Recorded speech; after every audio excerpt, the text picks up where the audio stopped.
Act 1. The city, the man, Kherson, southern Ukraine, a port city on the Dnipro River, where the steppe meets the Black Sea.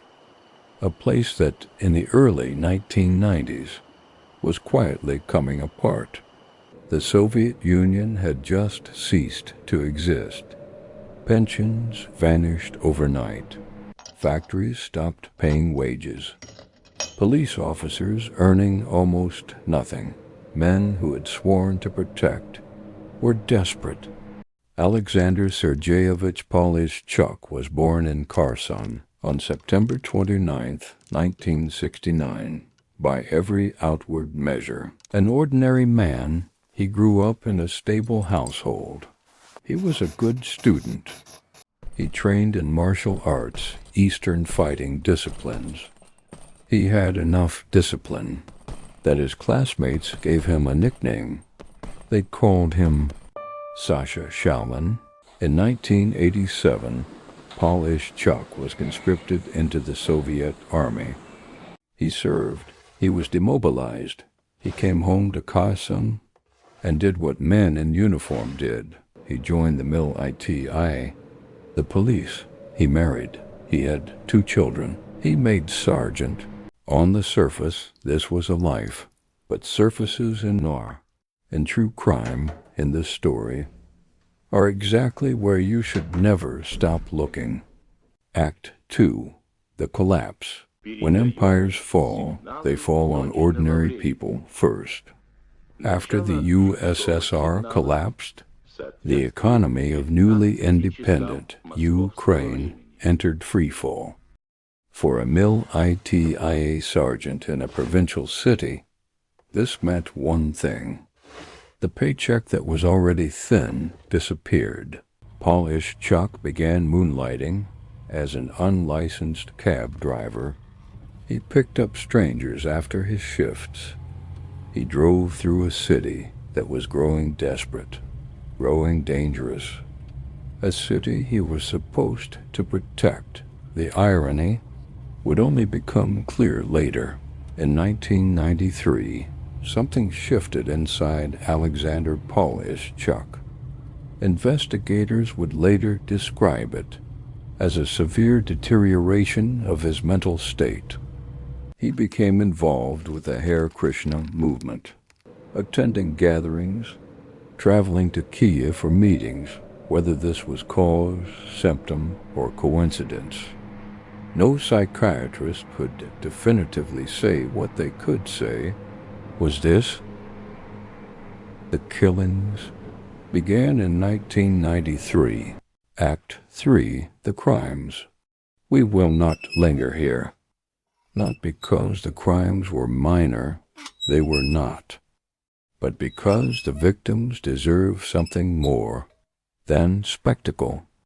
Between 1993 and December 31st, 1994, Alexander Polishchuk committed at least 11 murders. Women, young women, children. Each crime involved sexual violence. Each was carried out with methodical brutality. In the final days of December 1994, the crimes escalated beyond anything investigators had seen. Polishchuk entered a family home, 3 generations, a grandmother, a mother, a daughter. He killed all 3. Days later, on New Year's Eve, the last night of a year that had already consumed so many lives, he killed again. A woman he knew through a mutual acquaintance, and her young son. He killed the boy last, after the boy had already seen everything. 11 confirmed murders. 11 is the number investigators could prove. The true number may never be known. Act 4. The investigation. The murders had not gone unnoticed. A special task force was assembled to investigate the killings in Kherson. It was led by Colonel Valery Grigorievich Vishny-Voy, deputy head of the Criminal Investigation Division. The break came after the New Year's Eve killings. A witness, someone who had been in the wrong place at exactly the right moment. They had seen a man leave the apartment building where the murders occurred.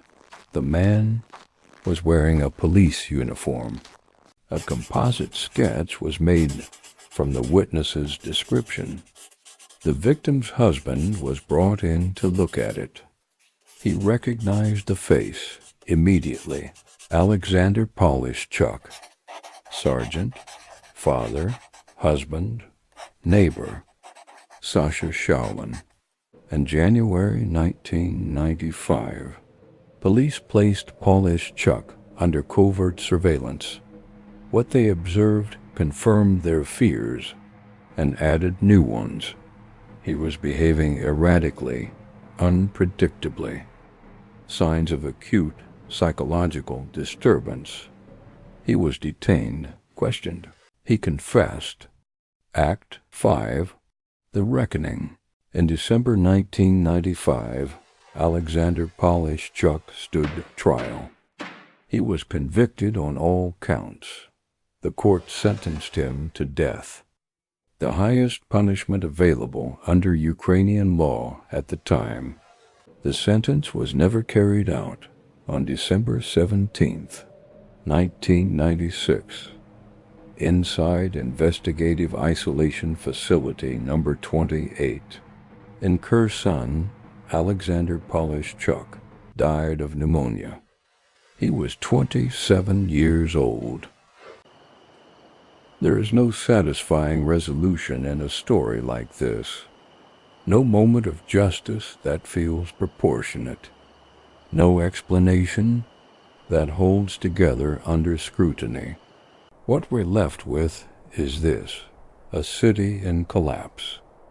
A man equipped with a badge, a uniform, and access, who weaponized trust, who killed people, who may have gotten into his car precisely because he looked safe. In the chaos of post-Soviet Ukraine, in a city where institutions had crumbled and survival consumed every day, 11 lives were taken, perhaps more. The investigation closed. The files were sealed. The city moved on, as cities do. Sasha Shaolin, sergeant, killer, gone. But the women and children he murdered, they were here first. The victims of Alexander Polishchuk have never been publicly named in full.